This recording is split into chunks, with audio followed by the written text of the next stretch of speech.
for this session, we'll be doing PLC Ladder Simulator 1. Okay. So we already used PLC Ladder Simulator 2A or 2 in the past video. So for this one, it's a investigation as well in utilizing the analog to digital converter for purposes of getting data for a sensor. Now, what I actually found out is that PLC Ladder Simulator 1 works better for this purpose compared to PLC Ladder Simulator 2. Now, the interface is a bit more complex and requires more steps than PLC Ladder Simulator 2, but the end result is better since you don't need to interface directly the outputs of your analog to digital converter to the input pins of the PLC. So let's turn it on. Okay.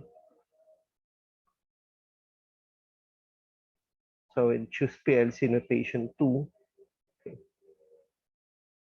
I'm getting a new project. Okay. So the interface is a bit more compressed when you look at the screen. Let's go to let's go to I/O management. Okay. So let's put the screen share thing above para makita lang natin to. Maybe we can shift it here. There we go. Okay. So let's do an edit of this one. Okay. We can change the tags by using that function. Okay, we can put it to let's say enable. Okay. Dito the output on still. Okay. Let's convert this one to direction, and let's convert this one to pulse.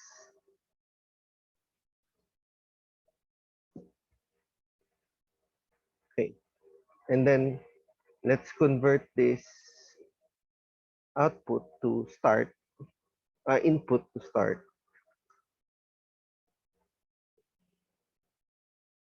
and let's convert this input to stop. Okay. In this case, I'm switching it from switch to push button switch. So, ayan na siya. Okay. Then I'm getting another value here, which is our sensor. Okay. And then I'm making this an analog input or a 10-bit analog input with reference to 0 to 5 para madali lang sa Arduino. Okay. So with that, we have completed the I/O conversion or the I/O tagging. Okay. From here, let's go to the ladder editor. Let's add a rung. Okay. Let's add a rung for output. Okay.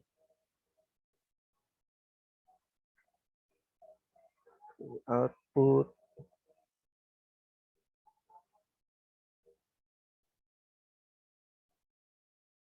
Digital input start.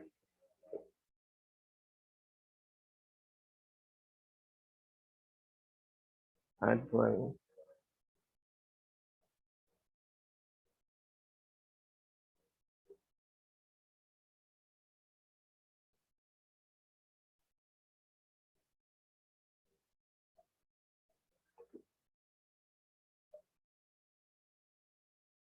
Output variable. Is this coming out? Add a variable. Real sensor val.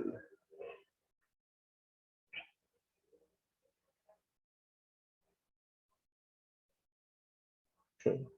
So let's have a specific function. Move and then place the move there. Okay. So in this case, we will have to port the output signal to this variable that we added. So it's here, real 1, nasa dulo siya. Okay. Tapos this one, yung start naman natin, is the input na gagamitin natin dun sa, para ma-enable lang siya. And then, we make it into a variable, yung source natin, so that we can select the analog sensor o the analog input port natin as sensor. So, ganyan yung nailalabas. Now, once you've done this, you can actually do specific items na. Okay? Meaning to say, you can do comparison operations. Okay? So, in this case, we can do greater than. So, we can click off the output value as, let's say, Boolean virtual output 0 natin. Okay. And we can set this one, yung input natin, as sensor val. So, you can't use directly connecting I3 to this one kasi mag-error yan. It has to be a specific function yung gagamitin natin. And we set it as variable. Okay. So, source A, int real. Okay. Variable source B, yung comparison natin. Okay. So, in this case pala, sorry. A is greater than or equal to B. So, we can select a input here, sorry. This should be sensor val. And this should be a constant. Mali yung expression na ginawa ko. Constant dapat siya. Para sa B. Okay. 300.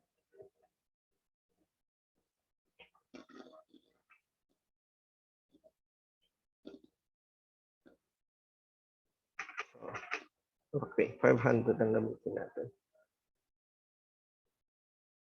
So in this case, kapag pinlay natin siya, we need to set the value dun sa kabilang side. Press the on button. Okay. And press this one para ma-activate itong move natin na function. Now, once that is active, we can change the value to this one. Once it hits 500 plus the value, you should be able to see this line, yung DN natin na M0, turn into blue. You know, pag bumaba siya, nag-aano rin siya, nagbabago rin. So this is how sensors are actually used in traditional PLC systems. So I think this one is far better yung pagkaka-render niya than PLC Ladder Simulator 2. And again, it's the free edition to PLC Ladder Simulation rather than the paid version. So you can still use this one for your own purposes. Walang issue dun. Now, this is again a set which is greater than. Okay. Okay. Antayin lang natin yung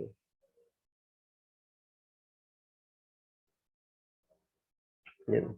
Okay. So, we can add to the ladder editor specific items then. Okay.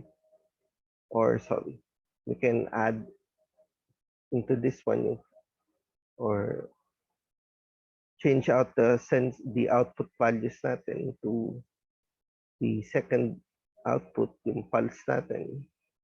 Pwedeng ganun yung gagawin natin dun sa system. Okay.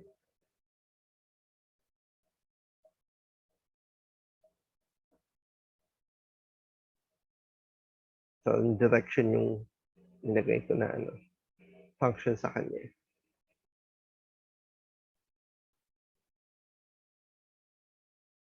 Tapos we can fit into the picture then specific items belonging to this one para dun sa ibang ranks. Add one.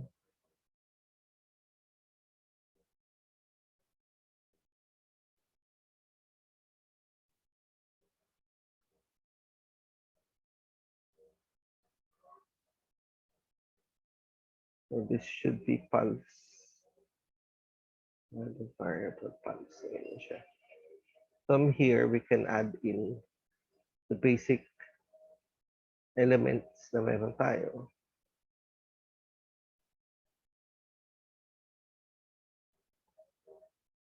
Okay, stop.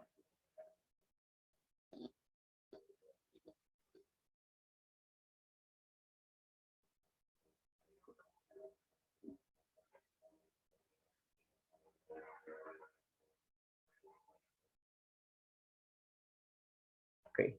Hindi siya pwede kasi it only supports one criteria dun sa ibabaw niya. Okay. Maybe having it as an able rather than start is better.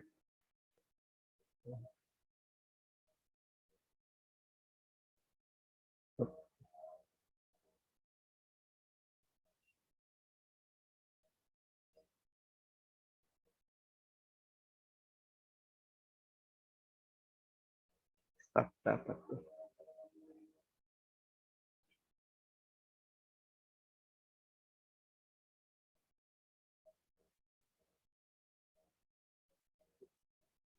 Tapos to make it vibrate again, we're going to use the same contact, yung pulse, to create a feedback.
Let's edit this one out.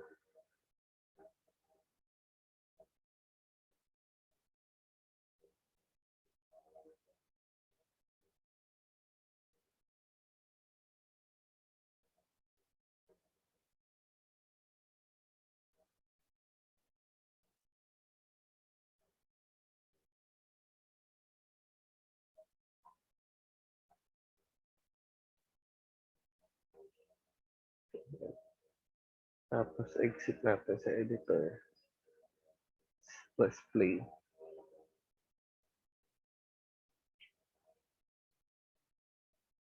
So if this were a, you would get a moving output dun sa out natin. Okay. Habang pataas ng pataas yung value.